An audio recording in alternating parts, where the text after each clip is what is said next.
Hi guys, and welcome back to another update here at the farm. So what have we been up to? It's been a few weeks. We're generally doing like a month update at the moment. But yeah, there's some interesting things for us to share with you, so we'll jump straight in and show you what we got. Quickly ran back to get the phone. This is a new spotting here at the Freegivores farm. Hello. You are a water turtle. Cute. You look like you've had a hard life. And your hands are full of durian though. You want some durian? They don't lick that, they'll bite you. I'm going to pick you up now, okay? Okay, let's go.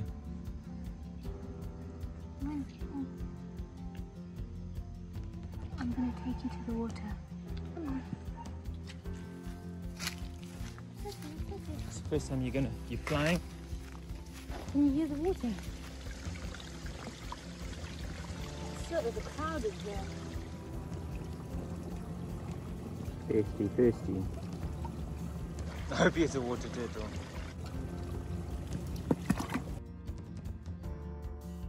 So then we didn't find him for a while. So it's right under Amy's nose. There he is. Relaxing, recouping after his ordeal of being Superman. Super turtle.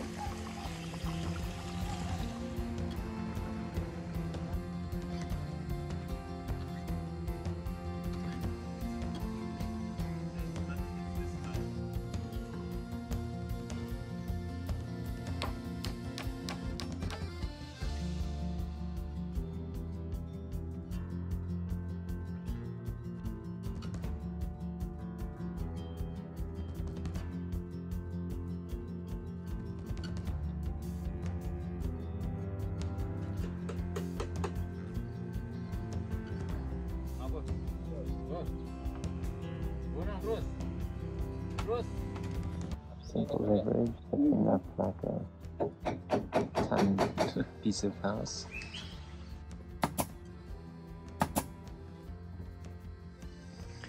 So this is our ballet. Amy's just giving it a bit of a cleanse, and we're going to be celebrating with some beautiful durian. Part of this ballet, majority of the wood has come from our land, which we cut down about a year ago. It's been drying for a while and they managed to use that. Yo, the detail in here is mind-blowing, how beautiful it is. It's taken them 2 months to manufacture, and we're super happy with how it's turned out. Thank you. Thank you. So this is our first time harvesting our worm castings. We're learning as we go.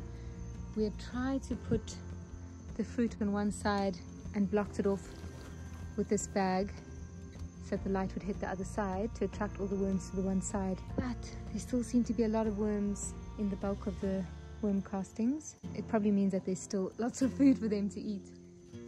So what we're guessing is that when there was fruit, the worms are eating the fruit over the Carmenere, but now that we removed the fruit and reduced it, they started eating the Carmenere, which is taking a long time to decompose. This is our soil from our soil gen heaps, so very fertile. We're going to use this instead of cow manure because we really want them to eat more of our fruit instead of the cow poo.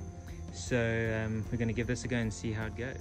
And he's trying to get our money's worth of worms out our compost before they go back. Especially these guys, they're so quick at diving down. Yeah. I mean, look at their colors. Gotta go back. Keep digging. Gotta Gold. keep eating our Digging fruit. for gold.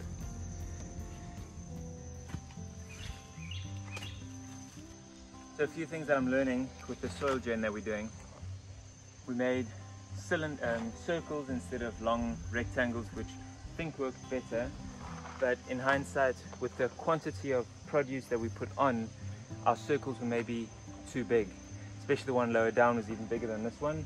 And therefore, once it shrinks from this to this, it doesn't really have density. And without the density, it doesn't create the heat. The other one was we ran out of natural browns that we could find around. So we used sawdust. So I can see a lot of that hasn't even started to disintegrate. So what I'm going to do now is I'm just going to put on a heap, but I'm going to make a flat layer here, add some more chicken poo, add some greens, and then put the rest of it on top, trying to create a heat center. And I think going forward, The circles are a good idea, but just making them smaller, more manageable, and we can fill them at a deeper height, therefore they can generate that heat they need, and then we can also utilize it more continuously. Do you like my plants? Stylish. So I finally got myself some of these 35-litre planter bags.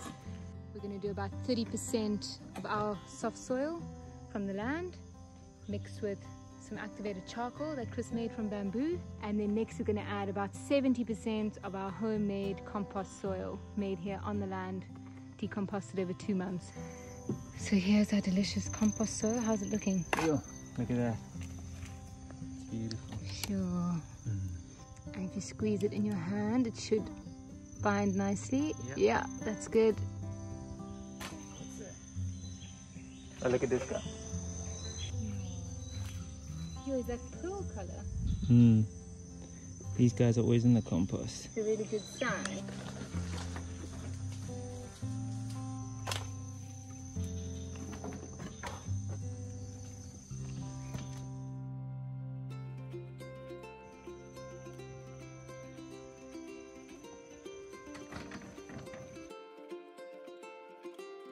It's like mixing a good mix of cement. Not cement, concrete.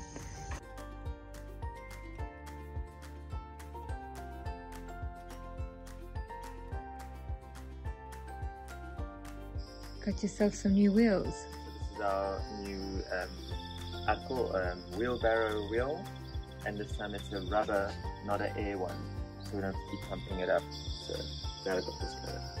Balinese style. I Luckily, love we the know bright not to colours. put in our scooter. It says not for highway use. So I've got these baby fruit trees, some durian and some mangoes that have been growing for about 8 months or so in these cement bags. But as you can see, there's 2 trees in one. They're starting to compete. Should have probably done it sooner. You can also see the depth. It's super low. Yeah, it's super low. It's literally double the width. Ooh. And it's got handles, which makes it easier to manage. It's moving around. So let's get transplanting these fruit tree babies.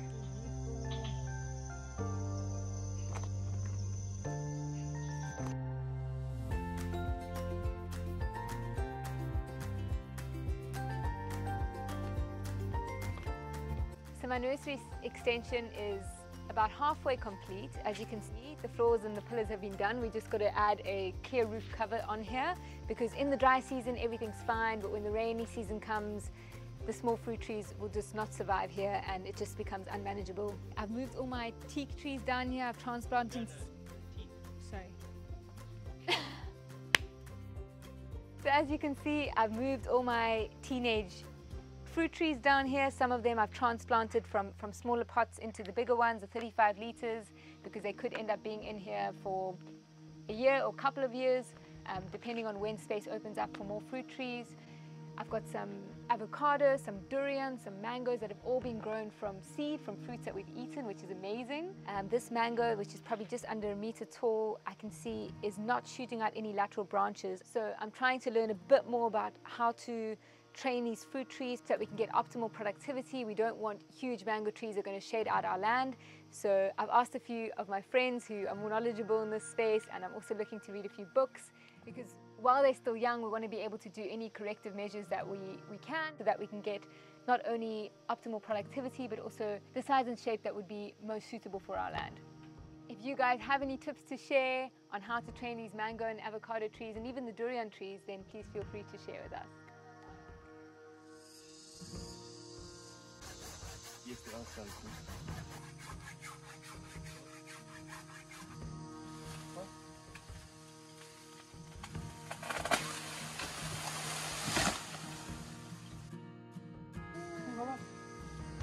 Oh, what's that, wasp or bee? Yeah, when you put them here then.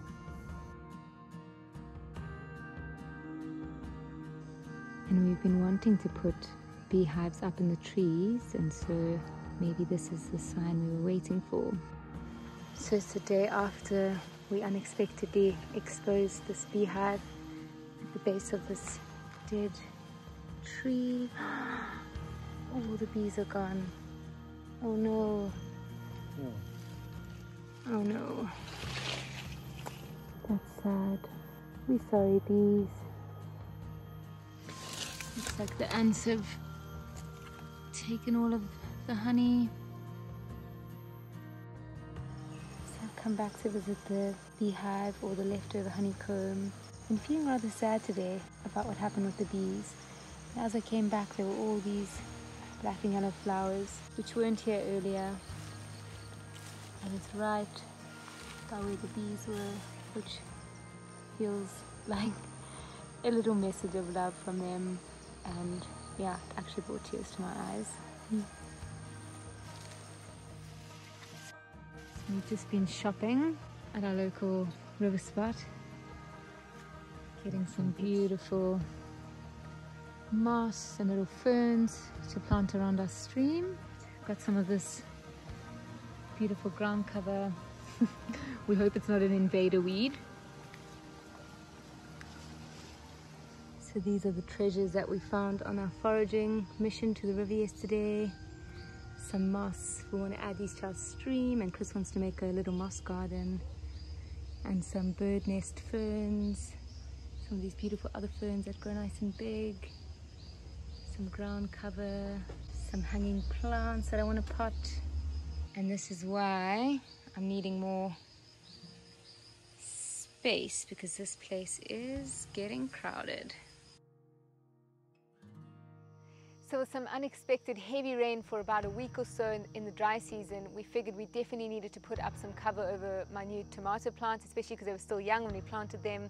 So after going back and forth as to whether to build a greenhouse or a metal structure, Chris and I just decided to keep it simple, use what we have available, which is bamboo, and build a simple structure to put up.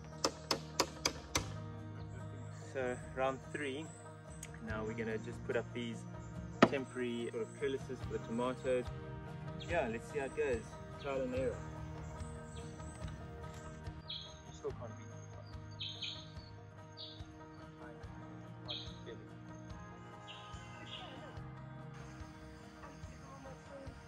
Let's just drop this.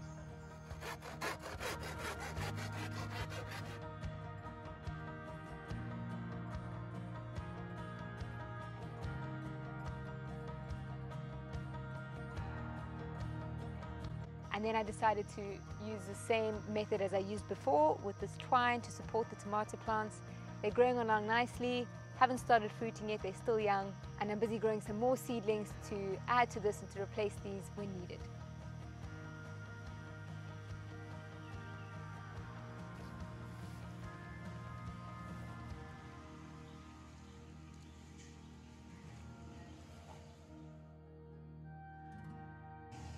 What's it?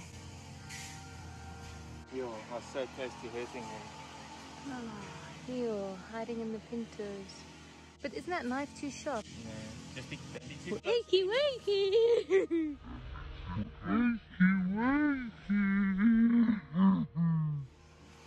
That's a cobra. I need a longer like this. Yes, sweet. Oh, careful, hey? Where's he gone? Can you see him?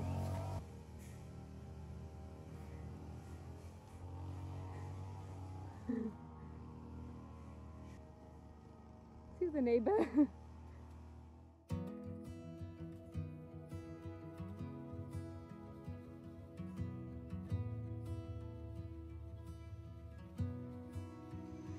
Wow, it's amazing how much more we get to see when we cut the ferns, and now we get to use the ferns. We're prepping this tree to feed him. See, this is competing. Check. What? Check. Our first. But there's no flowers. Chris spotted They're all them. hidden. It was a competition who would spot mangosteen flowers first, but now Chris just spotted A little bit of fruit. mangosteen fruits. I wonder who's living in here.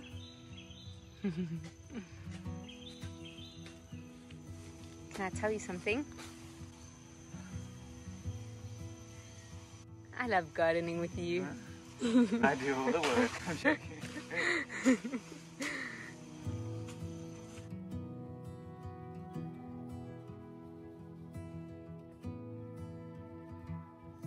So how's our binoculars going along? Going on super well. I got some more of our shredded teak leaves to go on top. You're so nice and fine. Yes. I think that's also amazing element that speeds this up. Because this one on the left, we stopped on this one, and if I stick my hand in here... It was about here. So it's dropped maybe so much. It is so hot in here. Oh my gosh. So one thing we did learn in this process is the importance of covering the fruit with shredded brown matter. As soon as possible. Because we woke up one day to... maggots. Loads of maggots. We're setting ourselves up for a major fly issue, so yes, learning as we go. So we're going to harvest our first side of the binoculars. How's it looking? Yo, so good. Chill. You can't even see evidence of fruit. Look at all these worms. Because it's connected to the earth, the earthworms have naturally made their way up into the compost, assisting with the process. So it turns out it's a little bit too heavy to just lift up as we initially thought. So Chris is spinning it out. We're going to take this delicious compost and feed it to our baby fruit trees. So giving our fruit compost, feeding our baby fruit trees. This is a teenage soursop tree. And then we're going to cover this with some sawdust.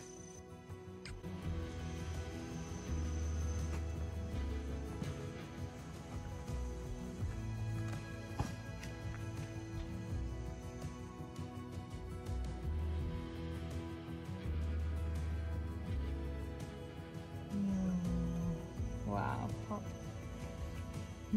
Your perfection. Ready to eat. Looks delicious. Amy said I must put my camera on. Hands behind the back, there's a fruit coming. Surprise! Is that our local? I heard it fall this morning at like 5 o'clock. And it wasn't in the stream? It wasn't in the stream. The plant saved it. And it's all intact. And it smells. It's time to chow. From what we remember, it's got a vanilla strawberry flavor, like a milkshake. One worm, but the rest looks beautiful. Wow. There's the culprit. And? Like strawberry ice cream. Vanilla ice cream. The other pods weren't ripe yet, that's why. Ripened uneven. Can't win them all.